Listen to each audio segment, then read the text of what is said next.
My name is Messere. I am the assistant director of presenting and touring at South Arts. That means I work 20 to 40% of the time on our grants program, but the rest of the time I spend on the Performing Arts Exchange.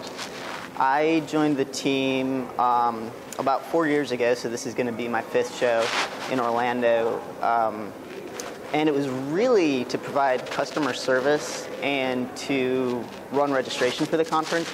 And my job has kind of turned into running the conference day to day while my boss, Leland, does all the kind of 30,000-foot big planning stuff. So not only do I do registration and customer service, I also I work on our showcases. I pretty much run our juried showcase panel process from start to finish. I issue contracts to artists, I wrangle artists, I issue space for independent showcases, and mostly I just really try to help people and make this conference work for them because it's an important part of the performing arts industry. It's one of the few times people who are actually there to buy shows and bring them to their communities get the chance to see art and meet with artists and their agents, and that's really important to meet face to face, and it's really important to have a platform for these presenters to see the work as it would be shown in their own venue.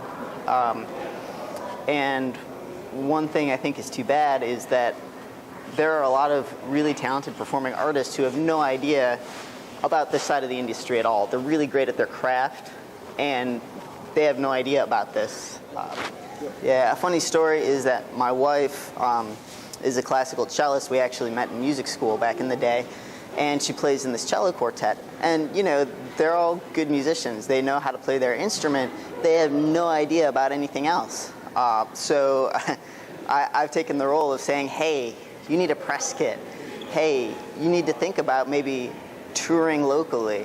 Hey, there are ways to meet these presenters. There are ways to get seen. You need to tap into this industry. You need to tap into these booking conferences and really learn about what goes on. And while you're there, get some professional development, make some connections, get some mentoring.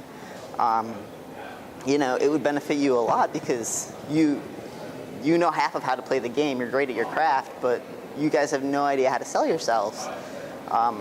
And to get your work out there, you know, all you have is the book me link on your website. Who's going to see your website? How are you going to get seen? How are people going to know they want to book you? So that's why these conferences are important, is because you get in front of people, you get to talk about art, you get to show your art, and it's a really great opportunity for presenters to bring great art to their communities. And there's so much great art that nobody knows about. And what kind of art? There's a pretty broad range. So we have everything from dance companies and classical musicians and, you know, pretty serious touring theater groups to more commercial stuff. We have the agent for Second City here. We have some tribute bands. It's funny because these booking conferences exist for different sectors of our industry, so there are some more commercial and festival-oriented ones. The presenters who come to us tend to be bringing art to nonprofit performing arts centers, university performing arts centers. They might be really big, they might be small library theaters, but for the most part, our presenters are in the nonprofit sector. So they look for a good cross-section between, you know, fine art and what the members of their community really want to see and what will bring them together, because that's really what's most important to them. So it could include anything from jazz, folk, popular, classical, jazz, folk, roots, comedy, everything. It's funny, it's amazing how much we work with databases and how much I'm in Excel. I'm in Excel every single day. We have a pretty robust registration system. We've tied in our mobile app to that because every conference now needs a mobile app. You know, we have a website. We try to stay up to date on email marketing, and that's just the day-to-day stuff. That doesn't count the technology that we come in contact with when we host our juried showcase panels, which are all done via webinar, or the technology that we need on site when we have an illusionist showcase for our juried showcases. So we have all kinds of technological needs, and we use technology quite a bit, and we're always looking to figure out how to use it more.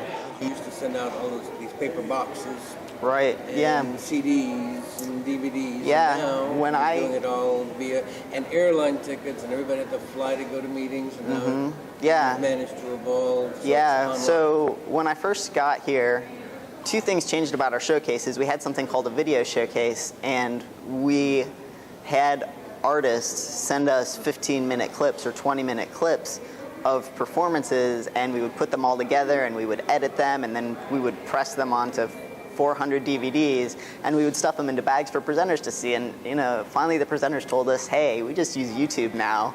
We don't need this at all. And we did once upon a time have to fly in panelists for a week of juried showcases. And even after that, when I first got here, my very first job at PAE was to pack all the boxes for all the press kits, because they would snail mail us the press kits, sometimes on a DVD, so we'd have an electronic press kit. And then, recently we've partnered with conferences like ours, and we've made this whole online platform so that artists can just log in, create an account, and submit all of their materials, press kits, video, everything online to all the conferences that are like ours. So the technology, even since I've been here, which has been a little over 4 years, has changed pretty tremendously.